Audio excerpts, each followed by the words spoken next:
let's pick your PwC All-Star Team of the Year and explain why as you're going along. Who have you picked for the goals? Well, Marc was giving out. He said if there was a nap back in his day, he would have got 5 or 6 All-Stars. He said there was no signal down in Kerry. A very challenging team to pick because there was so many good performances. We started with Eoin Murphy in the goal. I think his game against Limerick, the saves he brought off that day, I just thought he was unbelievable. The full back line, the two Limerick cornerbacks, Sean Finn and Richie English, the two best cornerbacks in the year, just played with such aggression. Didn't matter who they were marking, and took some of the top players out of the game. Man in the middle by Dahi Burke. The scary thing about this guy, potentially next Friday could win his 4th All-Star at the tender age of 25. Scary to think that, but without doubt, the best full back in the country. The half back line probably wasn't as easy to pick. Right half back Dermot Burns, centre back Declan Hannon, left half back Padraig Mannion. There's probably merit for maybe Mark Coleman coming in there, but I thought those 3 guys were outstanding all year. Midfield, fairly straightforward. Unbelievably dynamic, Dar Fitzgibbon and Cian Lynch, probably without doubt the 2 best midfielders in the country. You're struggling with that, Shane, yeah? It's a great app here. It's a great PwC I don't think he's like the Kerry. He's like the Kerry fellas. He's no signal. I don't think. He's googling how to use it. Eoin, have you any issues with his team so far? No, I wouldn't have. Just even when you think of the goalkeepers, like Nicky Quaid making that fantastic save, Eoin Murphy was unbelievable against Limerick, and probably rightly so will probably get the nod. But I was even saying to you, like Stephen O'Keefe's point from play against Limerick in the championship down in the Gaelic grounds, like I don't even think it got much coverage, but that just showed you what the hurling championship threw up this year. Like it was. When is the last time an inter-county goalkeeper scored from play in the championship? I've asked a couple of guys and no one has answered me. That's just what the hurling was about. I suppose Mark Coleman is probably the only defender that you'd kind of maybe could have the best cause to get in there. But for me, Diarmuid Burns was outstanding this year. Before, you were used to Diarmuid Burns, Limerick getting the ball 100 yards out, opening the shoulders, going for a score. But you can just see how he was coached this year. Just let the ball into the corners, gave lovely ball into the forward line, to the advantage of the forward. And I suppose that probably ultimately is what won the All-Ireland for Limerick this year. You could see that they were mentally, but they were coached to within an inch of perfection nearly. And he scored in the All-Ireland final when the ball fell to him 100 yards out, and he just opened the shoulders, put it between the posts. But I think that kind of defence nearly picks itself, really, to be honest. Jackie, where on earth on the team were you when I looked up from this? I don't know where you were. Midfield. We're midfield with Cian Lynch and Dar Fitzgibbon. They're fairly straightforward for me. What about Darragh O'Donovan of Limerick as well? A bit of a quarterback, bit of an Andrea Pirlo of hurling. Yeah, he was, and even thrown in a few sidelines as well. But I suppose Darragh Fitzgibbon really was exciting in the Munster Championship. His pace, when he gets that ball, tears through the middle. There's no one catching him, and. Cian Lynch, this man he has all the tricks, he picked up balls. I say the cameraman didn't even pick up some of the skill that he does be doing. He's just unbelievable, and got the crucial goal in the All-Ireland semi-final at the right time. They're 2 really exciting players to watch. They can pick the ball, could beat 2 players.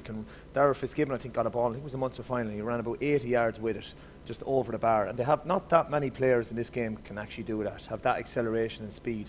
Darragh O'Donovan was very underrated. He played a great role of just dropping back and helping the defence, sitting in front of Declan Hannon, cutting off any ball there. Probably didn't get the credit for his role in Limerick's success this year, but I thought the 2 guys, they were just immense. Let's move on to the half-forward line. Go handy. We started with Peter Duggan of Clare this year, scored a point. I don't even think is it humanly possible. I know Eoin scored some unbelievable scores in his day, but that point, I don't know how, I still watch it and I don't know how, where he bounced it and hit it over the bar with one hand. And against Galway when 3 or 4 lads. Forwards by nature are just skillful, and defenders are just If I had to listen to this for an hour now. Defenders just can't play in the forward line, so that's why they're all he wants is a handful of jersey and to whip the back of your legs. But look, what height is he? 6'4". I have to see the skill levels. I remember he used to be marking Eoin, and Eoin would get the ball and the goal would be right behind him, and I definitely have him this time. And he just somehow, he had these wrists that he could just wrap him around. And I remember hearing a story afterwards that how does he score? I think it was Brendan Cummins told the story of, like, how are you able to score when you're facing the wrong way? And he said, I look at the far goal post and I know the posts are behind me. Well, I think Jimmy Doyle had a great saying. He said, the goalposts don't move, like, so. That was the kind of wizardry you were dealing with then. So you'd see the goalpost, and after you strike it in, you'd see the grass, because this lad will be after planting it. I think another man with a great set of wrists is your centre forward. Yeah, Joe Canning. Probably the most complete hurler in the game at the minute. And when Galway needed him in the All-Ireland final, Joe Canning stepped up and delivered. And he was immense this year. For me, had a better year this year than he had last year. I just thought he was unbelievable. When the pressure was on him, when people knew that they needed to look to Joe, he stepped up. Just on Joe, do you know what I liked about him this year? I thought his aggression levels were through the roof. Like, he just was like a man that was possessed to get to get back-to-back All-Ireland titles. I know it didn't work out like that, but especially against Clare, like the physicality. He's probably one of the best tacklers in the game. Like, and you know, sometimes you get a class hurler, we'll say, that mightn't go in as hard as you want him, but he led the line. Like that's what blew me away with him this year, watching him on TV. And arguably better this year than he was when he won Hurler of the Year last year. 110%. Yeah. Your wing forward, actually. My wing forward, possibly one of my most favourite players this year after Richie English, was Sheamus Harun. Unbelievably underrated. In the Munster final against Clare, when they needed someone to step up stepped Sheamus Harun. He caught a great ball and set up a goal. I just thought he was brilliant for Cork this year. He was the captain, he was our main man, and just such a really real team player. He finishes off the half-forward line for me. Inside, Graham Mulcahy. What a year this guy has had. A guy, you know, has kind of had a really good year to date, but this year just brought to a whole new level. He's the type of player you're wondering, is he ever going to really break through to that elite level? And for me this year, he's in that category now. He was unbelievably scored every game this year. The amazing thing about it, and I marked Graham, very one-sided off his left. And I think there was a stat that in the high 90s, all of his scores off the left. I don't even think he scored off his right this year. Right, no.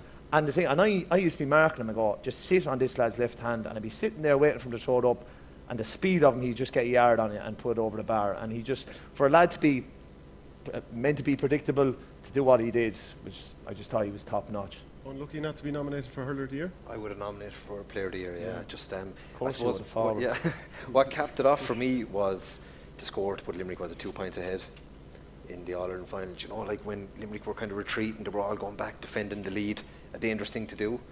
You probably should always attack a lead, but I suppose the experience of not being at that stage, the closing stage of the All-Ireland final, but the ball fell to Graham and he put it between the posts, like, you know, so it just capped off a super season for him. And another man who was probably unlucky not to be nominated for Hurler of the Year is your full forward. Yeah, John Conlan. What a year this guy had.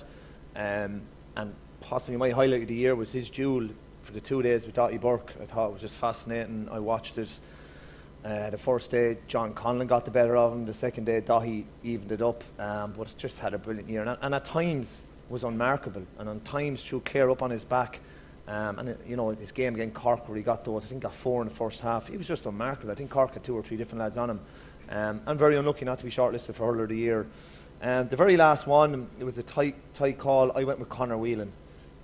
Thought he brought his game to a whole different level this year. And you think of his role, he was always corner forward, he was always a finisher.